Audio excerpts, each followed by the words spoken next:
Hello friends, मैं doctor Sunita Hindi साहित्य study पर आप सभी का स्वागत करती हूँ। स्टूडेंट्स, आप जानते हैं हम यहाँ पर यूजीसी नेट के सिलेबस के अकॉर्डिंग पढ़ते हैं।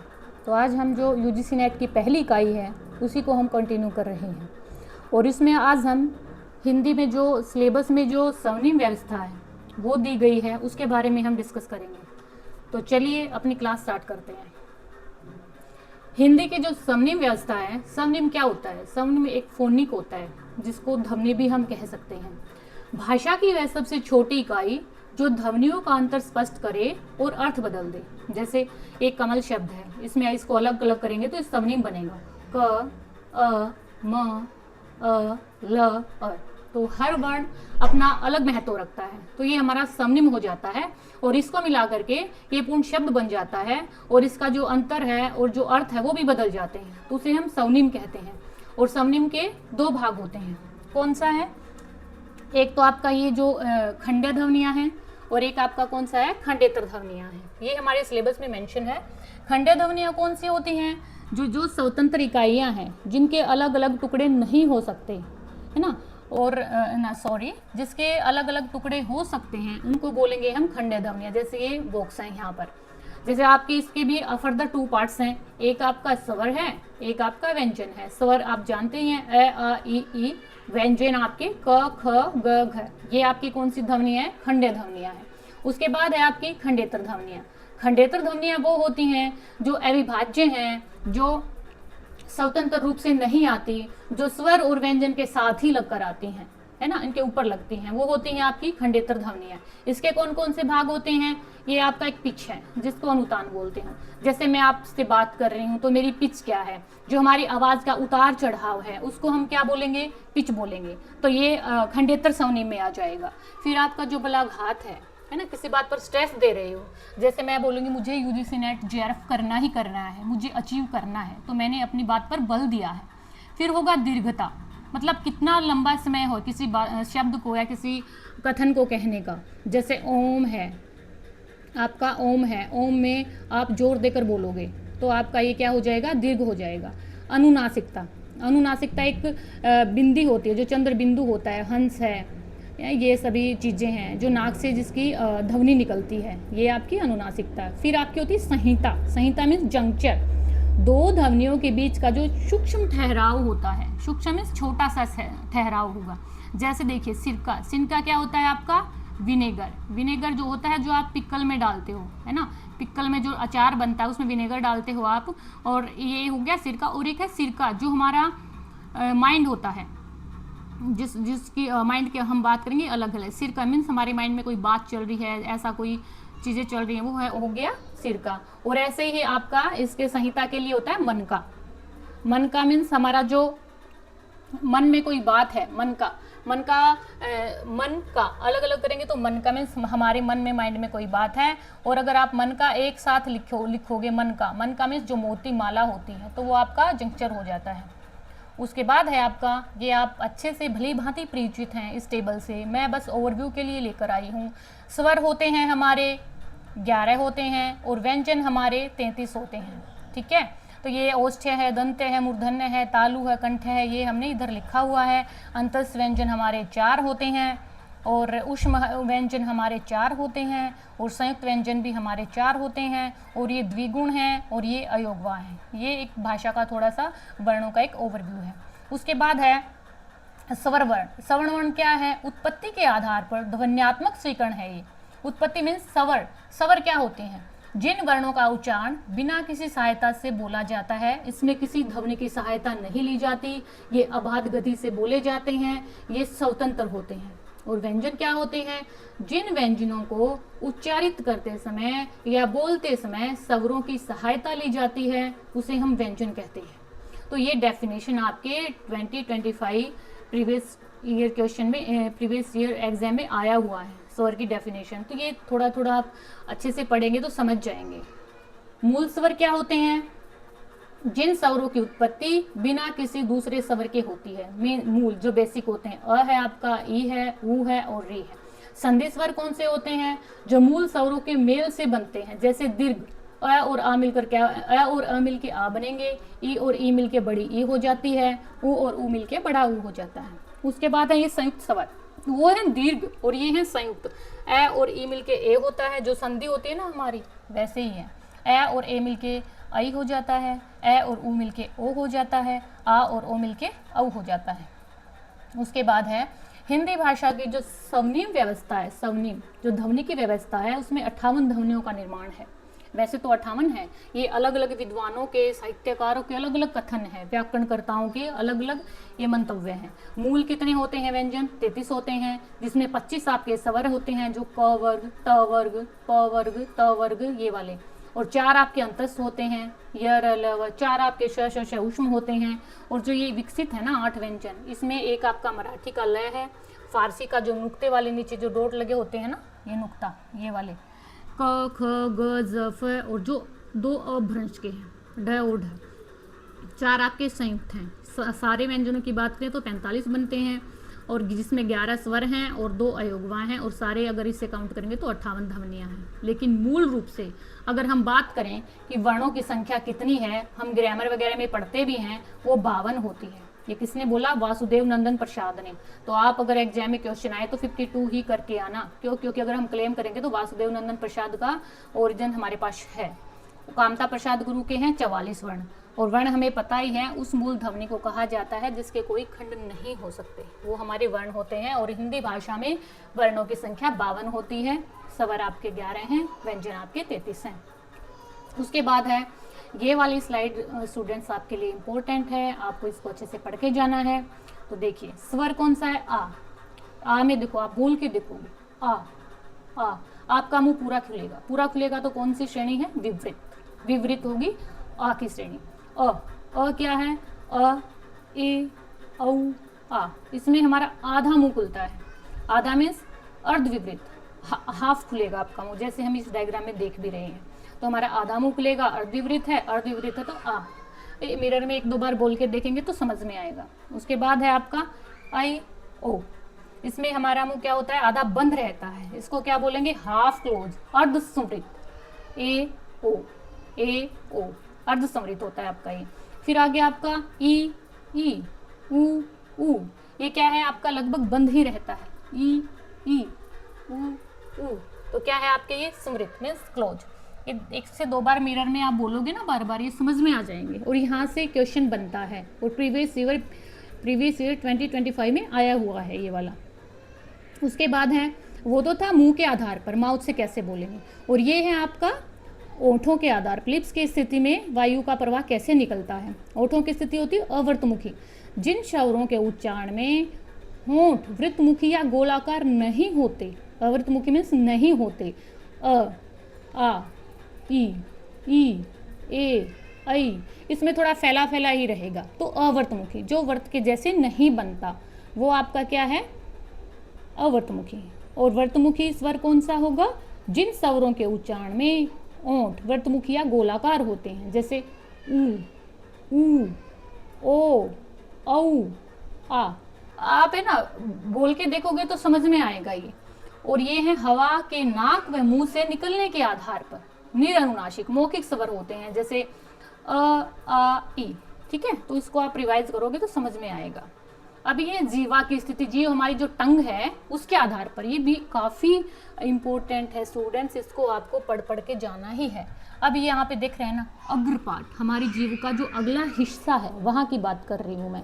तो इसमें क्या है आपका? ई ए ऐ, ई ए ऐ, ये जीभ का जो आगे वाला पार्ट है ना, ये उठ रहा है, तो इसको बोलेंगे अग्रपाठ। उसके बाद मध्य में अ, ये आपका PYQ है, बनना है यहाँ से अ। आप बोलोगे तो समझ में आएगा, जो ये मध्य स्वर है अ। पश्च होते पीछे वाला, जो उच्चारण में जीभ का पिछला भाग उठता है, अ उ। ये नहीं कि आप जीभ को ही उठाने लग जाओ, थोड़ा सा माइनर सा डिफरेंस होगा, और वो भी 2-3 बार बोलोगे तभी आपको समझ में आएगा। आ उ ओ औ, तो ये हमारा जीवा की स्थिति के आधार पर है। फिर आते हैं हमारे व्यंजन। हमने अभी स्वरों के बारे में जाना। अभी जो कि हमारे व्यंजन कितने होते हैं, 33 होते हैं। जो ये कंठ है, कंठ है कौन से हैं, स्वर भी हैं और इसमें व्यंजन है। कवर, क से कंठ, ये भी आपका PYQ में बन रहा है। और विसर्ग, ये कंठ से बोले जाते हैं। यहाँ है ना हमारा जो इधर काकल होता है ना, कंठ, कंठ के पास इधर ये हमारा यहाँ पे काकल होता है, तो इसको क से क वर्ग, क ख ग घ ड़, ये हमारे कहाँ आएंगे, कंठे में आएंगे। उसके बाद जो ऊपर वाला हिस्सा तालु, तालव्य, जो ऐसी हमारी जीभ की स्थिति है ना, यहाँ पे तालु के जैसे ऐसे ऐसे कर्व शेप में होती है, जो सेमी सर्कल के जैसा, ये वाला हिस्सा, ये हमारा क्या है, तालु। तालु में हमारा कौन सा आएगा, च छ ज झ ञ, च ज ये आपके यहाँ पे च वर्ग आएगा। और स्वर की बात करें तो ई और ई आ जाएगा, और य और श हो जाएगा। फिर आपकी आती है तालु के बाद आपका मूर्धा। मूर्धा होता है जो बिल्कुल जो दांत है ना आपके, दांत के पीछे क्या एक कर्व सा हिस्सा होता है, टाइट टाइट वाला, अगर आप टच करोगे तो आपको पता भी लगेगा। ये होते हैं ट ठ ड ढ ण। आप बोल के देखो, आपकी जीभ नीचे से उठ के ऊपर उसको टच करेगी, तो वो क्या है आपका मूर्धा। मूर्धा में री भी आएगा और श भी बनेगा आपका। उसके बाद है दंत। दंत मीन्स ये नहीं दांतों से बोल, नहीं, दंत मीन्स जो हमारी जीभ है वो दांतों को टच होएगी, जैसे त थ द ध न, दंत, त वर्ग आता है इसमें। उसके बाद है ओस, जो हमारे लिप्स होते हैं यहाँ पर, इसमें क्या क्या आएगा, प फ ब भ म और उ, ये हमारे ओठ से बोले जाते हैं। तो स्टूडेंट्स ये बहुत इजी हैं, आप इनको 2 से 3 बार रिवाइज करेंगे तो आप बड़ी इजीली इनको कर पाएंगे। फिर होता है आभ्यंतर। आभ्यंतर होता है जो आंतरिक, इंटरनल, जो इंटरनल हम बोलते हैं, इंटरनली आंतरिक रूप से उन वागेंद्रियों की जो आंतरिक क्रिया है उनके अनुसार हम स्वरों को कैसे बोलेंगे, स्वर और व्यंजन को। तो ये है व्यंजन आपके स्पर्श व्यंजन। उच्चारण में जीभ द्वारा विभिन्न स्थानों का पूर्ण स्पर्श, मतलब जब आप बोलोगे तो माउथ में आपकी टंग आपके माउथ को टच करेगी। जैसे 25 व्यंजन होते हैं इसमें, क वर्ग से प वर्ग तक, क वर्ग, च वर्ग, ट वर्ग, त वर्ग और प वर्ग, ये सारे होंगे स्पर्श व्यंजन होते हैं 25। फिर अंतस्थ व्यंजन। अंतस्थ व्यंजन स्वर और व्यंजन का जो मध्यवर्ती है, जिसमें श्वास का अवरोध कम होता है। अंतस्थ य र ल व, ये बोलेंगे तो इसमें हमारा जो आवाज़ है वो अवरोध है वो कम होता है। फिर आ गया हमारा उष्म और संघर्षी व्यंजन। इसमें क्या है, वायु रगड़ खाएगी, एकदम से टच करके स्पर्श करके निकलेगी, जिसमें घर्षण या उष्मा पैदा होगी, जैसे श स ह, ये हैं आपके उष्म संघर्षी व्यंजन। उसके बाद है, ये भी काफ़ी इंपॉर्टेंट है स्टूडेंट्स आपके लिए, इसमें अल्प प्राण, महाप्राण, अघोष और सघोष, ये होंगे आपके बाह्य प्रयत्न। बाह्य अभी तक आंतरिक था जो इंटरनल है, अभी क्या है ये एक्सटर्नल है, बाह्य। जो ध्वनि उत्पन्न होने की जो क्रिया है बाह्य से, वो आपकी कौन सी हो जाएगी, बाह्य परिवर्तन। जैसे इसके बाह्य परिवर्तन के आधार पर 4 भागों में बांटेंगे हम, क्या है, एक तो आपका घोष है, एक आपका अघोष है, और ये एक आपका महाप्राण है, और एक आपका अल्प प्राण है। अभी हम अगर नाद होता है वाइब्रेशन, जैसे हमारे माउथ में क्या वाइब्रेशन जाएगी, उस वाइब्रेशन के आधार पर 2 भाग होते हैं। अघोष जिसमें कंपन नहीं होता, जब आप बोलोगे तो कंपन नहीं होगा आपकी सांस में, आपके बोलते समय, और घोष होता है भारी कंपन, जिन वर्णों को बोलते समय आपको भारीपन लगे। अघोष क्या होता है, जिसमें कंपन नहीं होता है वर्णों को उच्चारण करते समय, वर्ण का ये पहला और ये दूसरा, ये इंपॉर्टेंट है फ्रेंड्स। अघोष पहले है, अल्प प्राण भी पहले है, तो दोनों पहले वर्ण तो अघोष और अल्प प्राण होते ही होते हैं। और श स ये 3 वर्ण भी हमारे अघोष होंगे और अल्प प्राण होंगे। उसके बाद है अघोष में और क्या क्या आएगा, अघोष हो गया, फिर सघोष हो गया। सघोष में क्या है, वर्ण का तीसरा, चौथा और 5वां, और य र ल व है, और सारे स्वर। घोष में क्या आएंगे, जिसमें कंपन होता है। तीसरा जैसे ना, ये आपका प्रथमा, इधर मैंने लिखा हुआ नेक्स्ट में देखिए, दूसरा पहला क च ट त प वर्ग का पहला, और अगर दूसरे की बात करें, तीसरे और चौथे की बात करेंगे तो ग ज ड द ब। ये पढ़ने के लिए है कि आप इस स्लाइड से जाके अगर इधर पढ़ेंगे तो आपको वो समझ में आएगा। ये पहला तो आपको पता ही है ना, क हो गया, ट हो गया, प हो गया, त हो गया और च हो गया, ये आपके जो पहले वाले अक्षर हैं वो हैं। और उसके बाद दूसरा, फिर घोष में जिसमें आपको भारी कंपन होता है बोलते समय, है ना, वाइब्रेट होगा, तो वो तीसरा, चौथा, 5वां है। अल्प प्राण में क्या होगा, अल्प प्राण है, इसमें जो आपकी वायु है, अधिक वायु का प्रयोग होगा। इसमें श्वास की जो आप बोलोगे तो उसमें वायु ज़्यादा लगेगी, अल्प प्राण में कम लगेगी। जैसे तृतीय और चतुर्थ शब्द होंगे आपके। वैसे तो ये महाप्राण है, लेकिन अल्प प्राण बोलने के लिए ये घोष में आएंगे यहाँ, सॉरी, अल्प प्राण और महाप्राण में आएंगे। अल्प ये वाला तो हमने कर लिया ना, घोष वाला, सघोष वाला। तो अब इसमें महाप्राण, महाप्राण में क्या है, दूसरा है और चौथा है। इसमें ये महाप्राण है, ये जो ख है, घ है, ठ है, ध है, ये वाले, और श स ह, ये आपके महाप्राण में आ जाएंगे। तो अ घोष में क्या होगा, पहला और दूसरा होगा। स घोष में क्या होगा, तीसरा, चौथा, पांचवा होगा। अल्प प्राण में क्या होगा, पहला होगा और तीसरा होगा और आपका पांचवा होगा। महाप्राण में दूसरा, चौथा। जिसमें ज़्यादा लग रहा है वो दो ही हैं, और जिसमें कम समय लग रहा है वो ज़्यादा है आपके इन वर्णों को। उसके बाद ये वही है, मैंने अल्प प्राण में क्या क्या है, पहला है और तीसरा और पांचवा है, और महाप्राण में दूसरा है और चौथा है। इनको आप बार बार पढ़ोगे तो समझ में आएगा। उसके बाद है कुछ विशिष्ट ध्वनियाँ हैं स्वनिम की, जैसे अयोगवा होते, पेपर में आ सकता है अयोगवा शब्द कौन से हैं। तो न स्वर होते हैं, न व्यंजन होते हैं, इनकी ये डोट होता है, अनुस्वार है। विसर्ग होते हैं आपके, जो है कि समान होते हैं ऐसे डोट वाले। फिर संयुक्त व्यंजन है, दो व्यंजनों का मेल होता है। अक्षो, को और से मिलके बनेगा क्षो, ज और य से मिलके बनेगा ज भी बोलते हैं, कई इसको ज बोलते हैं, ज नहीं, य होता है, य। त और त्र और श और श। उसके बाद है द्विगुण या उच्छिप्त व्यंजन, ड और ढ के नीचे जो बिंदु लगाकर निर्मित होते हैं वो द्विगुण होते हैं, जैसे ढ और ढ। ये एकदम से हमारी जो जीवा है वो ऊपर से झटके के साथ नीचे आती है। फिर है विशिष्ट व्यंजन, विशिष्ट अंतस्थ व्यंजन। अर्धस्वर हमारे य और वह होते हैं। और अंतस्थ व्यंजन कितने होते हैं, आप मुझे कमेंट बॉक्स में लिख के बताएंगे अंतस्थ व्यंजन कितने होते हैं। लेकिन ये है अर्धस्वर, ध्यान रखिएगा, अंतस्थ व्यंजन अलग हैं, अर्धस्वर हमारे पास दो ही हैं।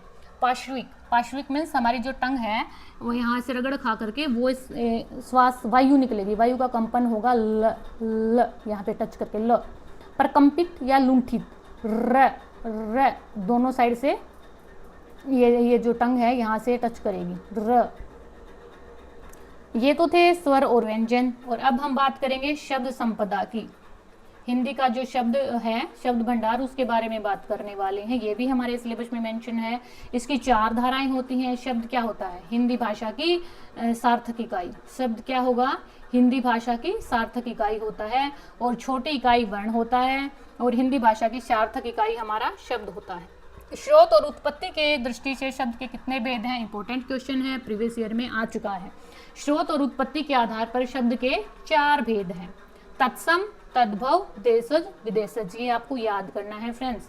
उसके बाद तत्सम क्या होता है, तत् उसके सम समान, संस्कृत के समान, मीन्स जैसे जो शब्द होते हैं और उस धारा में वैसे ही रहते हैं, वो हमारे तत्सम शब्द होता है। जिन्हें संस्कृत से उसी रूप में हिंदी में ले लिया गया है, वे संस्कृत में ही मिलते हैं। जैसे माता, जल, तप, दान, अन्न, अंग, अंधकार, उदार, सत्य, हानि।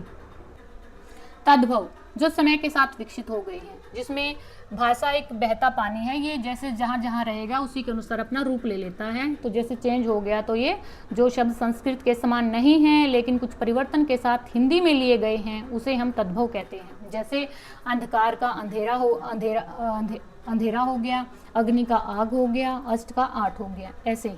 तो कुछ शब्द हैं तत्सम की पहचान के लिए कुछ सूत्र हैं या कुछ ट्रिक्स हम पढ़ सकते हैं। तत्सम शुद्ध संस्कृत होती है, अपरिवर्तित थोड़े कठोर लगेंगे, जैसे अश्रु। और इसकी 1-2 पहचान और है, जैसे कोई श वर्ण आ जाए, अक्षय वर्ण आ जाए, त्रय वर्ण आ जाए, ये आपका श्र वर्ण आ जाए, और आपका कोई ऐसा शब्द आ जाए जो थोड़ा टफ लग रहा है आपको, छ आ जाए, ऐसे वाले 2-4 अक्षर होते हैं, वो सारे आपके तत्सम ही होते हैं। ठीक है, एक थोड़ी सी पहचान है ये। और बाकी जो तद्भव होंगे वो संस्कृत से जन्मे होंगे, परिवर्तित और सरल होते हैं, जैसे आंसू, ये अश्रु है, ये आंसू है। तो इसकी कुछ छोटी सी पहचान हम कर सकते हैं। जैसे शरीर के आधार पर हमने दिखा है अक्षी, अक्षी, अक्षय आ गया ना आँख, आत्र, आत आ गया आंत, सन, हाफ वर्ड भी आपको उसमें मिलेंगे, तत्समय, थन होता है।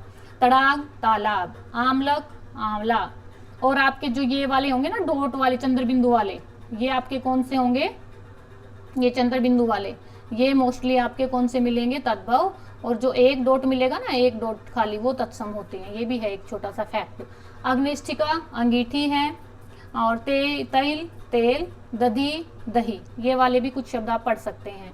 देशज शब्द क्या होगा, अंचल की मिट्टी से, जो हमारी आंचलिकता है, जहाँ पर हमारी स्थानीय चीजें होती हैं वहाँ पर बोले जाते हैं, जिनका जन्म देश में ही होता है। जैसे देखो यहाँ पे हमने शो किया हुआ है, और इसमें उस अंचल की संस्कृति की महक महसूस की जा सकती है।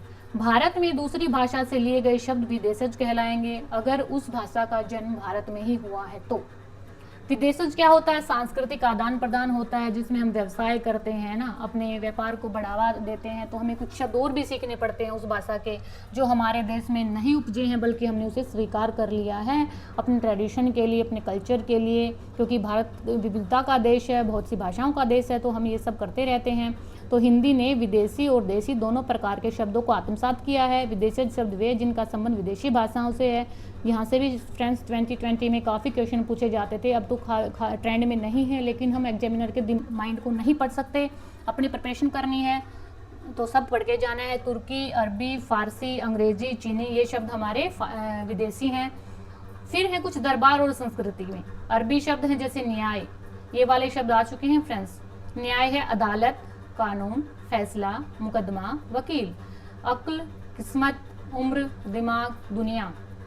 फारसी शब्द हैं जिसमें राज्य है, प्रशासन की बातें होती हैं। दफ्तर, दरबार, दारोगा, तनख्वाह। दारोगा शब्द आ चुका आपका। दिल, दोस्त, शादी, बीमार, आवाज, ये सभी आपके फारसी शब्द हैं।